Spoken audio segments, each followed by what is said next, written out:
Today we're gonna find out what happens if every team's best offensive player and defensive player swap positions. We have a couple rules in the video, okay? The tiebreaker, like if two players are the same overall on one side of football, then we're gonna go with the younger player. Okay. Also, every swapped player in this video must be at the top of the depth chart. They have to be starting. But that's pretty much it. Let's get right to it. The Chicago Bears, Keenan Allen and DJ Moore, both 91 overall. And they're both on offense, obviously. DJ Moore, a little bit younger. Keenan's older than me, so you know he old as hell. And then on defense, Kevin Byard, free safety. He was the highest overall. We had to swap him. Formerly a free safety, now a wide receiver, 43 overall. And DJ Moore is a pretty respectable 51. You'll see why I say that later in this video. He'll be free safety number 1. Now, Cincinnati also had a tie on offense. Joe Burr is only a 94 with the morale. He's actually a 93, tied with Jamar Chase. And Jamar is younger, so we had to use him. On defense, their highest overall is Trey Hendrickson. So now the right end is gonna be wide receiver 1. He's a 20 overall. And Jamar Chase is a 36 overall right end. The first team to lose their quarterback, Buffalo, Josh Allen, easily their highest overall. But on defense, their highest overall was Matt Milano, right outside linebacker. But he's the new QB1 for the Bills at a 12 overall. And I thought Josh Allen would be a little bit higher. He's only a 27 at linebacker, you know, just based on the body type. On to the Broncos. Wide receiver Cortland Sutton was the highest on offense. Defense, it was easily Patrick Surtain to CB. So now they're still going to be lined up against each other in practice, just on different sides of the ball. Surtain, a 49 overall wide receiver. Sutton, a 45 with morale boost at CB. Not bad. The Browns was easy. They had two guys in the high 90s. Nick Chubb at running back, Myles Garrett at right end. And Garrett's only a 34 overall RB. 2 overalls less than Chubb at right end. Now the Buccaneers' highest overall on offense was Tristan Wirfs at left tackle. On defense, it was Antoine Winfield, the free safety. So good luck to Baker. He has a 30 overall left tackle. The Bucs defense takes a hit at free safety. Speaking of safety, Buda Baker, the guy on defense for the Cardinals, that's gonna swap with an offensive player, James Conner, the running back, is now gonna be SS1 for Arizona. And Buda is the highest overall swapped player we've seen so far, 73 overall running back. The Chargers are gonna lose left tackle Rashawn Slater. He's swapping places with Derwin James, the strong safety. And say your prayers for Justin Herbert. Derwin's his new left tackle, and Slater's a 32 overall strong safety. The Chiefs had a tie on offense, but Mahomes is a lot younger than Kelsey, so the quarterback is changing to defense, and the D tackle Chris Jones is going to offense. The Super Bowl champs take a huge hit at QB. They have a 12 overall starting now. Meanwhile, 25 overall Mahomes will be in the trenches. Speaking of the trenches, that's where Indy's going on offense. Quentin Nelson, the left guard, is going to swap places with the CB Kenny Moore, which is ironic because now Richardson's going to have less time to throw. You see what I did? And now Indy has a 13 overall CB1. On to Washington, man. Scary Terry McLaurin, wide receiver, is going to swap places with the D tackle Jonathan Allen, who actually has decent speed, 71, but he's only a 12 overall wide receiver, which is crazy when you look at how big his hands are. Like, he should be able to catch. Meanwhile, McLaurin's only a 30 overall D tackle. The Cowboys are going to swap players in the trenches. Zach Martin, right guard, is going to switch with Micah Parsons, right end, and he's actually a solid offensive lineman, 46 overall, but Martin is only a 30 overall D end. Probably my favorite one of the video, man. Tyreek Hill on the Miami Dolphins, the wide receiver,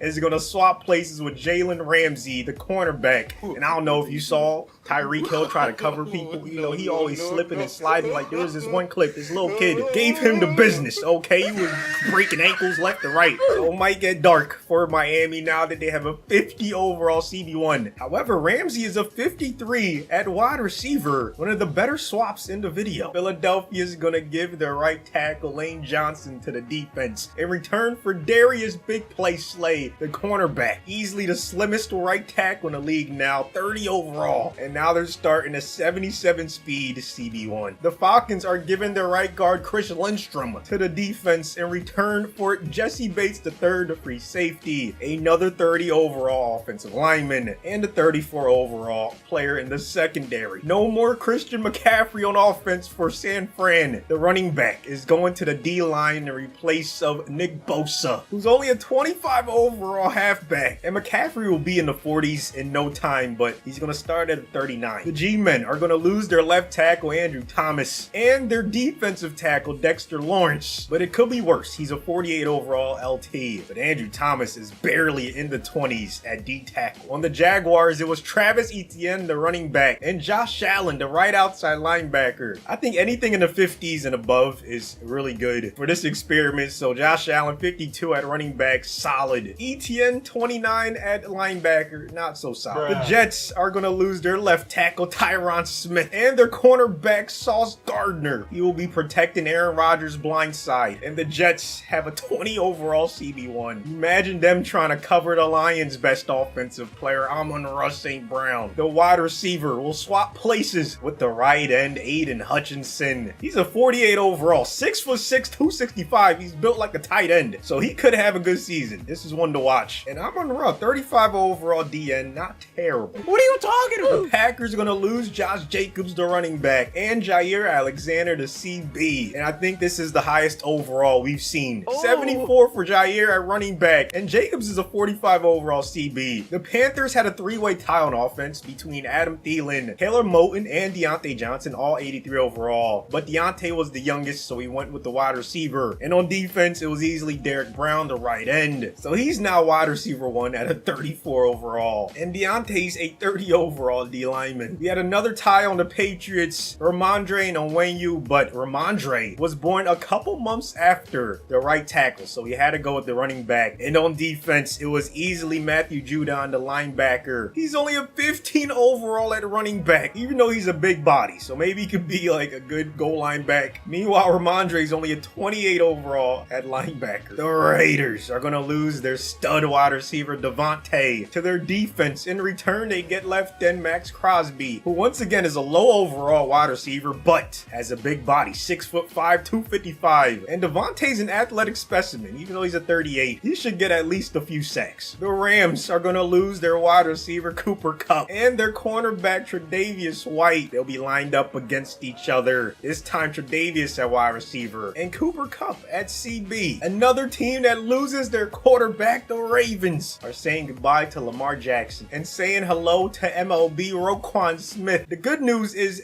at least they still have Truz at quarterback. The bad news is Roquan's a 12 overall. But again, Lamar's an athletic specimen. He gets a pick. He's taking it to the crib. No one's catching him. The Saints are going to lose their right tackle, Ryan Ramczyk, and their MLB, Demario Davis. He's a respectable 46 at right tackle. But Ramczyk's only a 15 overall LB. The Seahawks' highest overall on offense was Tyler Lockett, the wide receiver. On defense, it was Reek Woolen, the CB. He's the new wide receiver 1 in Seattle at a 56. And Lockett is a decent 40 overall at CB. For the Steelers, it was wide receiver George Pickens on offense. And of course, left outside linebacker TJ Watt on defense. He's a 37 at wide receiver, 6'4", 252. These are tall ass wide receivers, man. These are not bad. Could be a lot worse. Pickens will be a 25 overall left out. Texans are going to lose their left tackle Laramie Tunsil and their right end Daniil Hunter. He's going to protect Stroud's blind side at a 44 overall. Meanwhile, Laramie Tunsil is a 30 overall D lineman. The Titans traded Nuke Hopkins to the defense, their wide receiver, and in return they get cornerback L'Jarius Sneed, 54 overall wide receiver 1, and Nuke is a 49 overall cornerback, one of the better swaps in the video. And now on to the last swap of the video, Jay Jettis, Justin Jefferson on the Vikings is going to the defense, and in return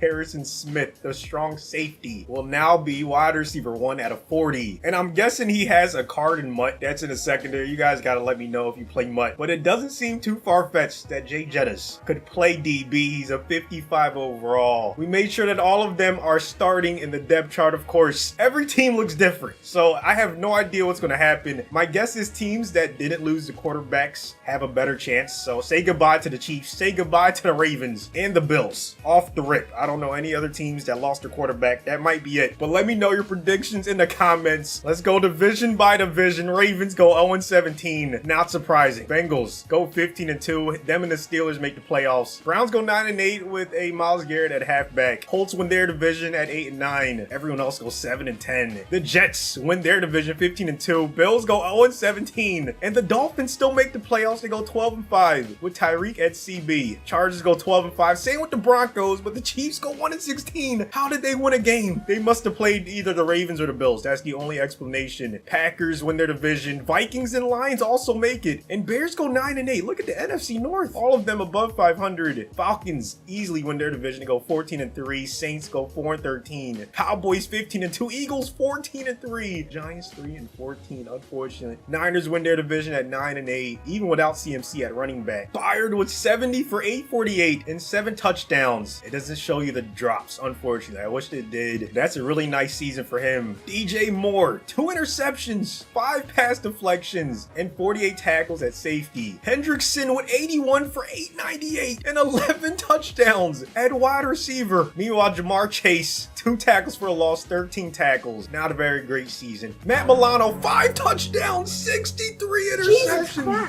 37% completion percentage. Easily the worst season, but it could get worse. We'll see. 2,000 yards passing. Josh Allen, 53 tackles, 3 tackles for a loss, and 2 pass deflections. Patrick Surtain was 4 yards away from 1,000. He had 78 receptions, 9 receiving touchdowns. Cortland Sutton, 9 pass deflections, 2 INTs, and 66 tackles. Myles Garrett had by far the most attempts, but only 206 rushing yards. He averaged 1.2 yards per carry. Did get 2 touchdowns though. Nick Chubb had 0 sacks, 2 tackles for a loss, and 13 tackles. Winfield Jr. on the Bucks gave up 12 sacks, twice as much as the next lineman. Tristan Wirfs had a pass deflection, half a sack, and 53 tackles. Budda Baker was less than 80 yards away from 1,000, averaged almost 4 yards a carry and 7 touchdowns. Pretty solid. James Conner, 2 pass deflections, 1 interception, 2 tackles for a loss, and 76 tackles. Derwin allowed 19 sacks on Justin Herbert, almost 5 times more than the next lineman. Rashawn Slater had 2 deflections, an interception, a tackle for a loss, and 52 tackles. How do you throw an interception to Rashawn Slater, man? That's embarrassing. Then again, he is 6'4". Chris Jones, 63 interceptions. I think that's tied with Matt Milano, but he threw 10 touchdowns, so twice as many. 44% completion percentage and 2,500 yards. Where's Mahomes? Half a sack, a pass deflection, 11 tackles for a loss, and 63 tackles. The GOAT. There's no way. Kenny Moore only allowed 2 sacks on the season. He played 1,100 downs. He allowed the least out of any starter. This man is different. Meanwhile, Quentin Nelson tied for the second most deflections with 9. He had an interception, a tackle for a loss, and 72 tackles. Jonathan Allen, 58 for 624, 2 touchdowns. McLaurin, half a sack, 2 deflections, 9 tackles for a loss, and 45 tackles. Parsons tied for the least amount of sacks given up out of any starting O-lineman. Zach Martin had half a sack, 4 tackles for a loss, 18 tackles. So teams are losing a lot on the defensive side in the trenches. Like pass rushers are struggling. Jalen Ramsey less than 90 yards away from 1,000, 68 receptions and 6 touchdowns. Man, he was a deep threat, low key. Tyreek didn't have any interceptions, 12 pass deflections though. That's actually really good. 1 tackle for a loss, 73 tackles. How do you have no interceptions though? And he was around the ball that much. Like he's a wide receiver. On to the Eagles. Big play Slay didn't allow the most sacks. 4 less than Mailata somehow. Lane Johnson, 63 tackles, a tackle for a loss, half a sack, and 2 interceptions, not to mention 5 pass deflections. He did it all. Jesse Bates allowed the second least, actually the least out of any starter on the Falcons offensive line. He is a pretty big body though, 6'1", 200, not the smallest lineman out there. Anyway, Lindstrom, 1 tackle for loss, half a sack, 3 pass deflections, and 47 tackles at safety. Nick Bosa, terrible, 1.4 yards per carry, 326 on the season, 6 rushing touchdowns. McCaffrey, 8 tackles for loss, half a sack, and 22 tackles. Dexter Lawrence allowed 21 sacks, by far the most on the Giants and the most we've seen so far. Andrew Thomas had a sack to go with 2 tackles for a loss and 40 tackles. Josh Allen, 2.3 yards per carry on Jacksonville, 627 yards, 4 touchdowns, pretty bad. ETN, 3 tackles for a loss, an interception, and a pass deflection, along with 27 tackles, just didn't get to the quarterback. Sauce Gardner only allowed 13 sacks, that's a lot, but it's not 21, okay? Tyron Smith had an INT. How you let this man intercept you, man? That's embarrassing. 9 pass deflections, okay, maybe he was elite. Let me stop. These are NFL players, they're extremely athletic. 76 tackles as well. Aiden Hutchinson, 1,000 yards, 85 receptions, 9 touchdowns. Best we've seen in this video for someone that swapped to wide receiver. Amon-Ra didn't have any interceptions. He had 2 pass deflections, 1 tackle for loss, and 20 tackles. Jair with only 2.8 yards a catch, 6 touchdowns, 756 yards. And Jacobs had 10 pass deflections, didn't get any INTs, but 71 tackles. Derek Brown, 37 for 521 and 4 receiving touchdowns at wide receiver. Deontay Johnson, no sacks, only 23 tackles, 0.3 yards per carry for Matthew Judon. 242 attempts. That's easily the worst rushing season you're ever going to see. Because if you're only getting 0.3 yards a carry, no one's going to give you that many attempts in a normal season. 3 rushing touchdowns, though, most on the team. I'm leaving here with something.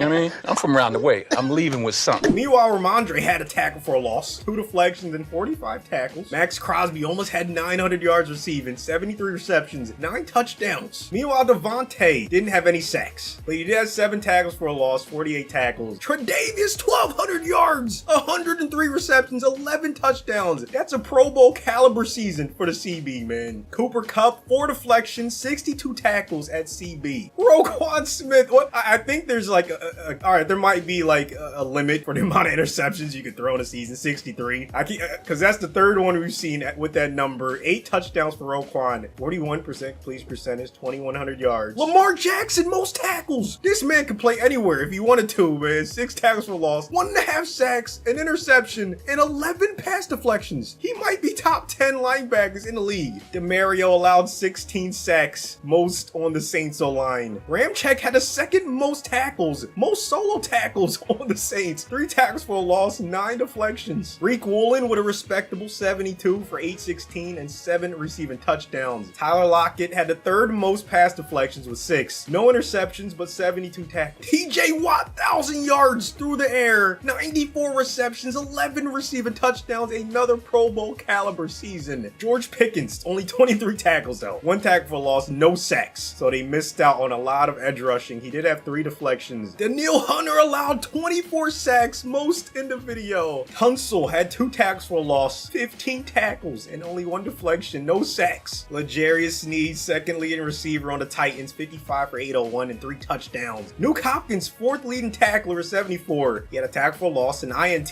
14 pass deflections. That's really good too. That might be up there in the entire NFL. 1 more team left. Harrison the Hitman, 1,000 yards, 101 receptions, 4 receiving touchdowns. And Jay Jettis, 4th on the Vikings in tackles with 85. He had 5 tackles for a loss, 2 INTs, 10 pass deflections. I'm telling you, he might be in a Pro Bowl. All right, league leaders, quick scroll through. Prescott at the top in terms of passing yards. Let's see the gap. Okay, it is not that big of a gap. Like, Stroud didn't have time to throw, so that's why he's so close to Chris Jones. Baker, same thing. These guys did not have that much time to throw. Dak with the most passing touchdowns, so that O-line was still cooking with Micah at right guard. Most interceptions, like I said, everyone was capped out at 63. Next closest was Richardson with 20. Saquon, most rushing yards on the Eagles, even though Lane Johnson swapped places with the Darius Slay. Their O-line was still cooking, man. Eagles O-line is kind of unfair. Gus Edwards, most rushing touchdowns, even though they lost Rashawn Slater. I don't know what's going on. Maybe they just ran to the right side. Who knows? Receiving Olave at the top in terms of receiving yards. Look at Tre'Davious in the top 10, man. That's crazy. That's absolutely nuts, man. Harrison in the top 20. TJ Watt more than Devontae Smith. Bro, what's going on? T. Higgins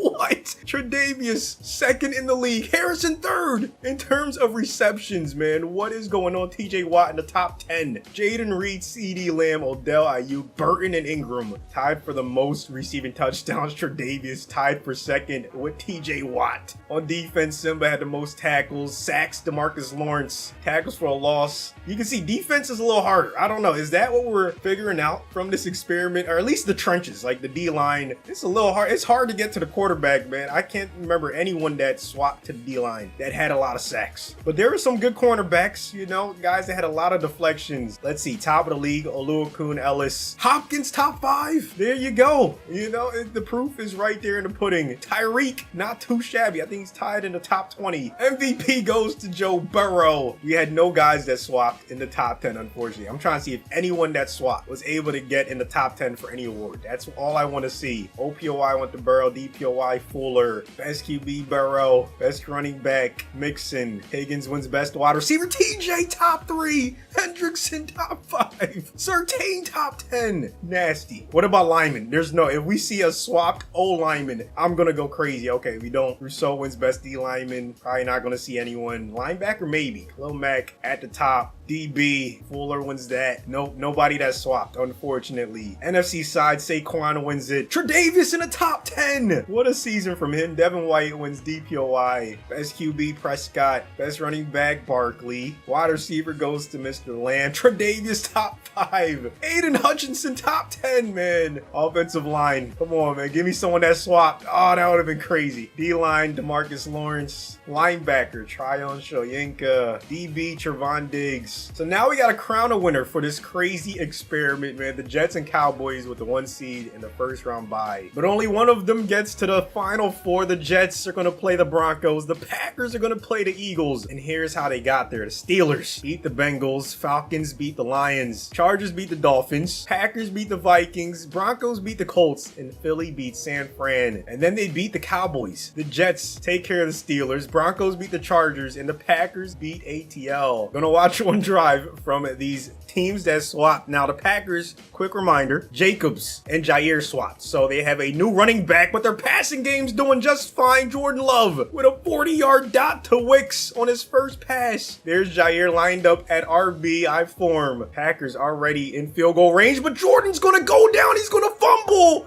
And just like that, Philadelphia has the ball. Jordan Davis scoops it up. Josh Sweat forces the fumble. What a turn of events. You can't even blame Jair. Like, that was not his fault. That was the offensive line. And now here comes the Eagles. Saquon with the carry. Quick reminder. They swapped the right tackle and cornerback. So Slay, you see him on the O-line. Rashawn Gary's about to rush him. Just watch him. I want to see what he does. Okay, he's blocking pretty well. Saquon with 7 yards on the ground. Slay gonna block once again on his 3rd and 3. Can Philly and Hurts keep the chains moving? Yes, Dallas Goedert gets the first down. Slay blocking no one this time. So yeah, that's where it's gonna hurt a lot. Jalen fumbles and the Packers scoop it up. So both QBs cough it up. This time he can kind of blame the player that swapped. I mean, Slay was in the middle of nowhere, and here comes Green Bay. I know I said one drive, but why not watch Jair Alexander's first carry of the game, 20 yards. I just had to see all of them get involved. Okay, you know, the Packers end up scoring 7-0 ball game.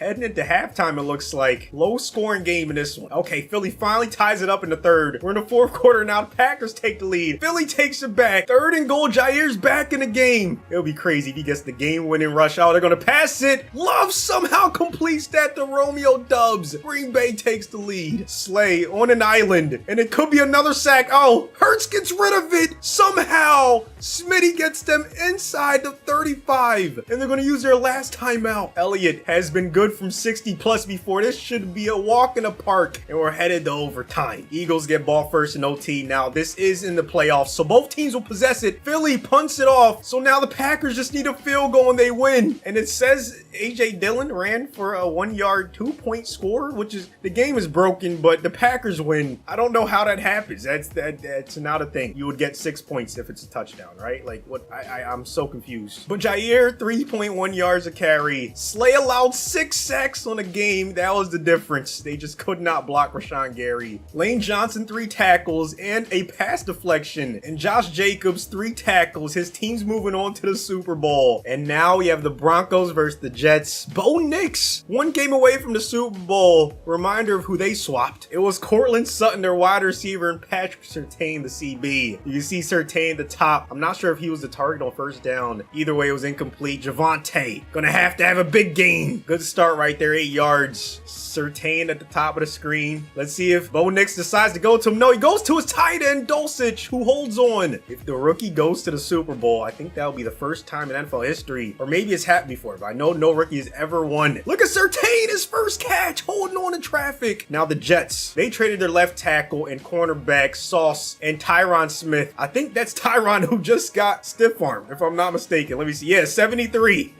Broncos trying to get across midfield. Nix going to Surtain again. He's catching everything. Big 3rd and 4. Broncos not quite in field goal range. Jets send a blitz and Surtain dives for that one. Can't get the reception. And Denver's going to punt the ball. Good stop by New York. Here comes Rodgers and Sauce Gardner at left tackle. How did they go this far? Maybe DBs are just elite at blocking, man. Is that what we're figuring out? 9 yards on the ground by Brees. Or maybe the Jets are just smart and they always have Conklin there to help out. I mean, it's looking good right now. Look at Sauce Gardner making a hole for Brees to get the first down. Now Cortland Sutton at CB. Is Rodgers going to go his way? Yes. That's what the savvy veteran is good at, man. Targeting the weakest DB. 2nd and 10. Rodgers with all kinds of time going downfield. He tried to go to Garrett Wilson and he threw an interception. So 0 points by both teams on their first drive. Who was going to strike first in this one is the Jets. They get a touchdown in the 2nd quarter. And we're heading into halftime. Tied up at 7. Broncos get a tutty right before the 2nd half, but New York 10 unanswered in half number 2. Broncos cut it to 1 possession game, but it's 1st and goal for Denver. Only down 4, 21 seconds left. They have 1 timeout. Bo Nix to the end zone, touchdown. The Broncos take the lead. So now the Jets have 14 seconds, still all 3 timeouts to get in field goal range. Rodgers over the middle with a dot. Mike Williams gets them across midfield. He needs Sauce to keep on blocking the way he is. Rodgers stepping up, throwing on the run. Another completion. They're at the 31. Great job by the veteran QB. They're not even going to try to ice the kicker. Okay, wow. I guess we're headed into overtime again. All right, here we go. Hopefully no craziness happens in overtime, man. Broncos moving. Even if they score a touchdown, the Jets will have a chance to answer, and they don't do anything with it. So here come the Jets. Jets in field goal range. He missed. Greg the leg missed from 40. Oh my goodness.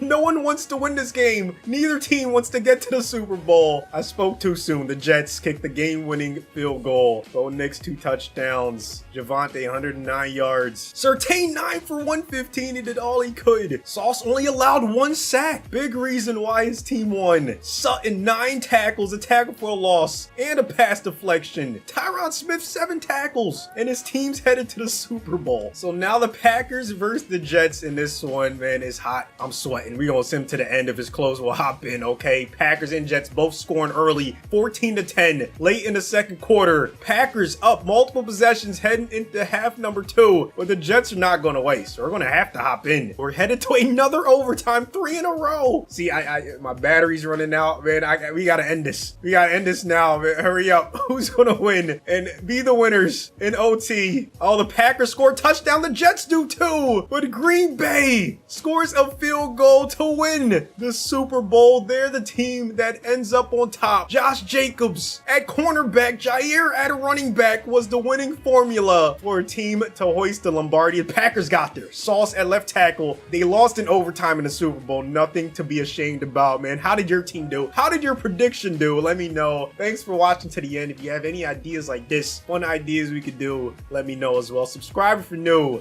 and I'll see you on the next one.